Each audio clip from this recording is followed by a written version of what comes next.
जब एक यूजर अपना मोबाइल फोन रिचार्ज कराता है तो उसे अपने रिचार्ज प्लान के हिसाब से डेली की डेटा लिमिट मिलती है 1.5 GB 2 GB या 3 GB प्रतिदिन।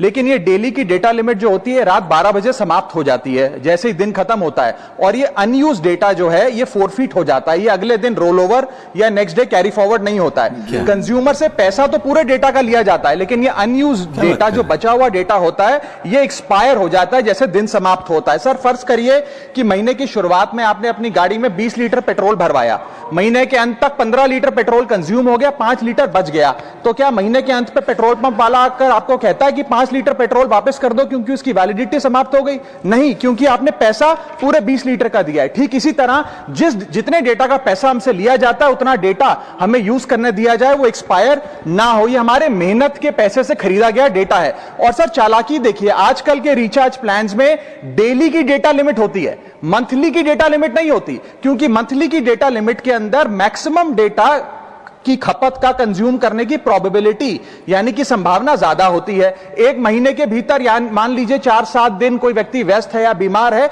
लेकिन बचे हुए दिन में या जब उसकी छुट्टी होती है वो ज्यादा डेटा कंज्यूम कर सकता है। इसीलिए मैक्सिमम डेटा मंथली प्लान में कंज्यूम होता है। इसके चलते आज टेलीकॉम ऑपरेटर डेली की डेटा लिमिट वाला प्लान पुश करते हैं। सर आज इंटरनेट सिर्फ एक एंटरटेनमेंट या मनोरंजन का सोर्स नहीं है, यह एक प्रकार से हमारे जीवन के लिए एसेंशियल बनता जा